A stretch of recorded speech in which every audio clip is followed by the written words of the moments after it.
If your Lenovo ThinkStation P3 Workstation boots to a blank display, do not worry.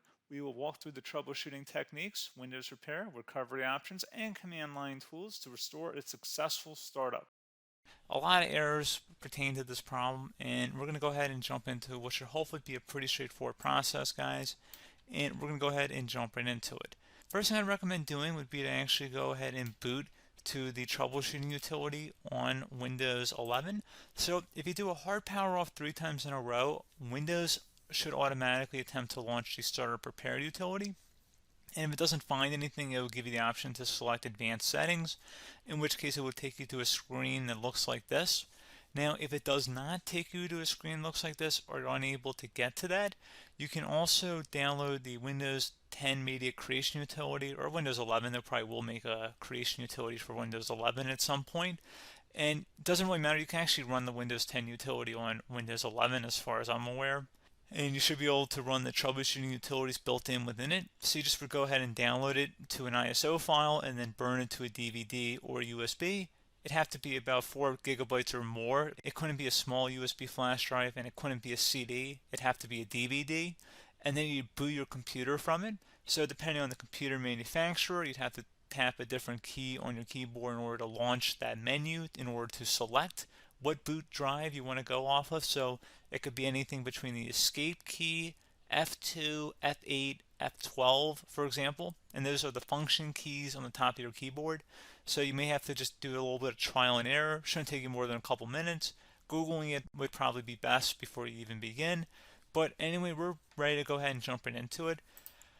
So we're on the choose an option page. So these will look very similar whether you're booting from it directly within Windows itself, or if you're plugged in a USB flash drive with the media creation utility installed and you selected the recovery option.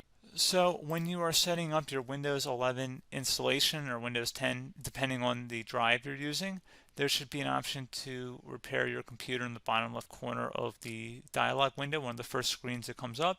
You go ahead and select that, and then it would take you to a troubleshooting screen like you see here. And you want to go ahead and select troubleshoot, reset your PC, or see advanced options. And then there are going to be a whole bunch of options in here that we're going to explore in today's video. The first one, we're going to actually go underneath advanced options, and then select startup repair, fix problems that keep Windows from loading. So go ahead and select that first.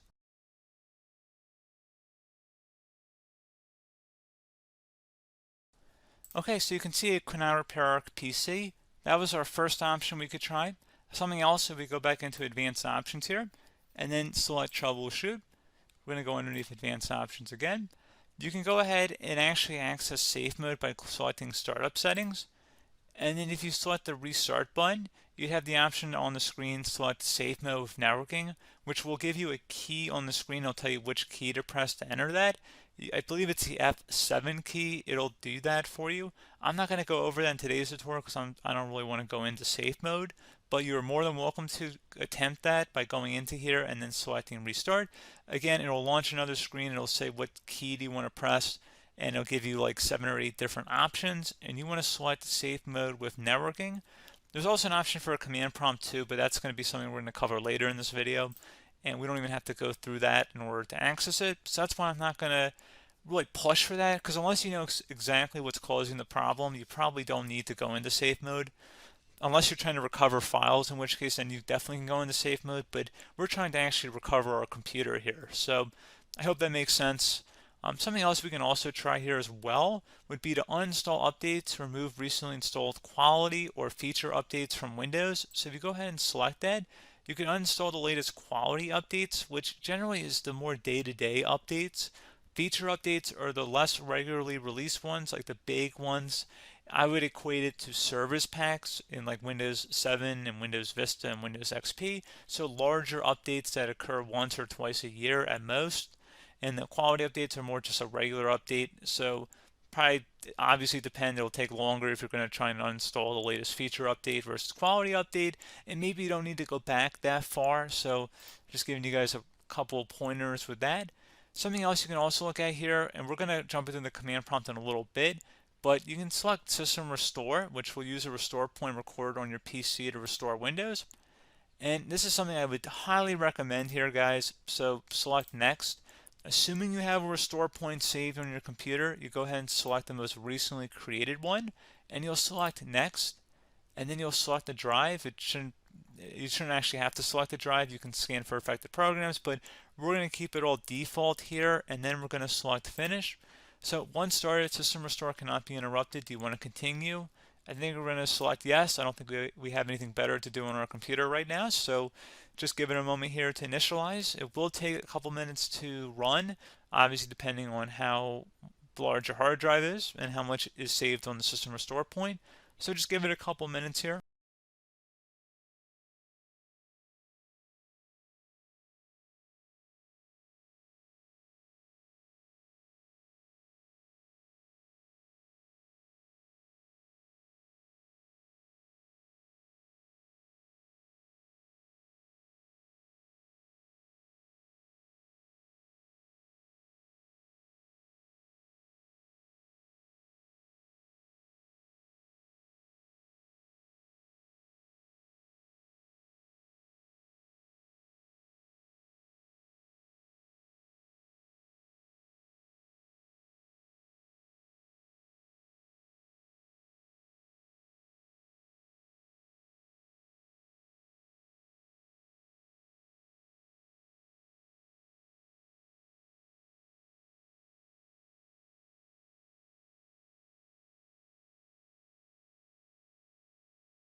Okay, so you can see the system has been restored successfully. We're going to go over a couple different methods in addition to that if that did not work. So I'm just going to pause the video and we're going to start back on the recovery screen that we started with. Okay, so a couple other things we can try here too. If you go back into troubleshoot, you can select reset your PC, while you choose to keep or remove your personal files and then reinstalls Windows. You can select to keep my files, which will remove apps and settings but keeps your personal files. You can also select remove everything, which will remove all of your personal files, apps, and settings. So this is more of a factory reset, the second option here. First option, it should not delete all of your personal files. However, it will pretty much clear most of your programs. And keep in mind, there's no guarantee that your information, number one, is even still available and easily recoverable on your computer to the point that you actually would be able to recover anything. And the second point is that there's always a chance that it won't actually recover and it will just do a factory reset anyway. So there's no guarantee that actually would keep your files anyway. So I would recommend trying to get a recovery tool and backing that up first before selecting it anyway. But again, those are a couple different options. And then something else you can try here if you go back to the choose an option. Another option, if you go underneath choose an option and select troubleshoot, advanced options, and now select where it says command prompt. Okay, so the first thing we should do is type our main hard drive here. In most cases, it should be the C drive. So you just do a C colon and then hit enter on your keyboard. So once you're underneath the C drive, we're going to type in dir and then hit enter on your keyboard. It should have program files, users, and Windows all in there. That's how you know you're in the right directory.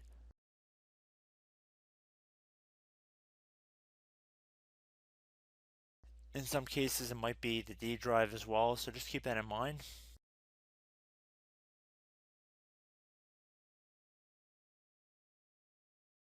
Next thing we're going to do is type in cd space / Windows / system 32 / config, and then you're going to hit enter on your keyboard.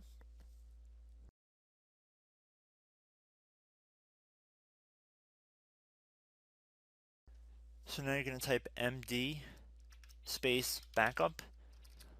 If you've seen other tutorials, it might also say to put down md backup. That's because the backup name is pretty common when you want to back something up. So you can name this whatever you want, doesn't have to be backup. So if you've already made a backup folder in the past, you could do backup 1, for example. So once you're done setting the name you want the backup to be called, hit enter on your keyboard again.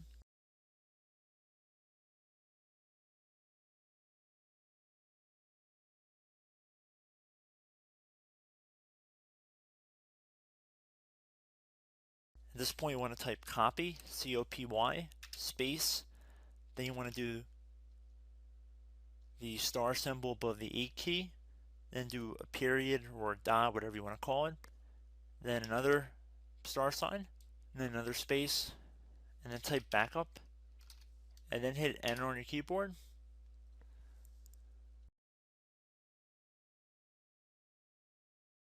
Now you want to type CD reg back, R-E-G-B-A-C-K,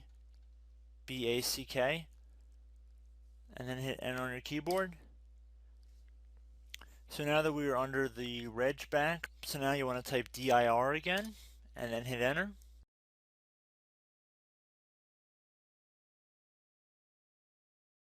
So now at this point we're going to type copy again. So copy, space, star sign, dot, another star sign, space, and then 2 dots. So we're going to type copy, space, star sign, dot, sign, star sign, dot, dot, and then hit enter on your keyboard again. So for overwrite, you want to overwrite all. So type A on your keyboard, so capital A, and then hit enter on your keyboard.